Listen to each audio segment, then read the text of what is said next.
आज वंचित बहुजन आघाडी भारतीय बौद्ध महासभेच्या वतीनं सीवूड्स विभागामध्ये बाबासाहेब आंबेडकर, शिवाजी महाराज आणि महात्मा फुले यांच्या संयुक्त जयंतीचा कार्यक्रम झाला।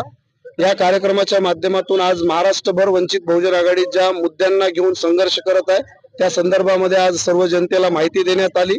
यामध्ये काही गोष्टी आम्ही जाणीवपूर्वक लोकांच्या पुढे मांडलेल्या आहेत। एकतर येणाऱ्या ऑक्टोबर महिन्यामध्ये जी गोष्ट मी थोडीशी टाळली ती आपल्या मीडियाच्या माध्यमातून सांगतो। ऑक्टोबर महिन्यामध्ये महाराष्ट्रामध्ये एक अतिशय भयंकर कायदा येऊ घातलेला आहे, महाराष्ट्र विशेष जनसुरक्षा अधिनियम 2024। हा कायदा जवळपास भाजप RSS न बनवून तयार झालेला आहे। हा 18 सेक्शनचा कायदा आहे आणि या कायद्याच्या नावाखाली इथल्या व्यक्ती स्वातंत्र्याला, संविधानाला आणि इथल्या प्रत्येक माणसाचे मूलभूत अधिकार हे संपून टाकणारा एक अतिशय जुलमी कायदा महाराष्ट्रात भारतीय जनता पार्टी शिवसेनेच्या माध्यमातून येणार आहे। वंचित बहुजन आघाडीचे नेते आदरणीय बाळासाहेब आंबेडकरांच्या वतीने या कायद्याला आम्ही कडाडून विरोध केलेला आहे। 1 एप्रिल 2025च्या पूर्वी आम्ही आमचं म्हणणं सरकारकडे पाठवलेलं आहे।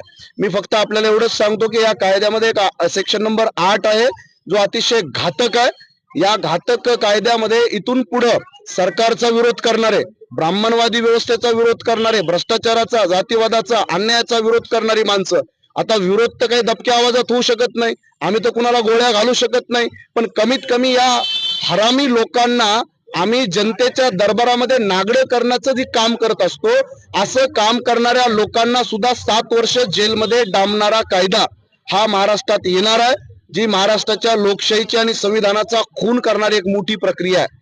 त्यामुळे फक्त बोलणारा नाही, जो ऐकणारा आहे त्याला सुद्धा 3 वर्षाची शिक्षा आहे।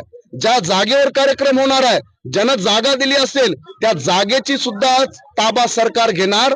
अशा प्रकारचा कॉग्निझिबल नॉन बेलेबल सेक्शन लावून महाराष्ट्रात एक अतिशय घातक कायदा येणार आहे।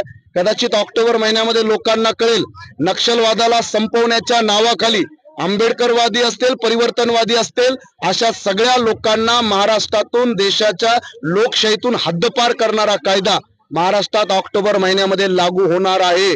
त्यामुळे तुमच्या असण्यानं नसण्यानं हा थांबणार नाहीये।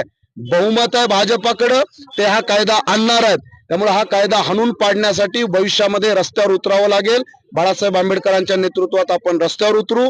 आणि दुसरा महत्वाचा, वक्फ बोर्डाच्या नावाखाली मुसलमानांचा जो फंडामेंटल राईट आहे आर्टिकल 26च्या अंतर्गत, त्याचं पूर्ण व्हायलेशन या वक्फ बोर्डाच्या कायद्याच्या माध्यमातून केलं जात आहे।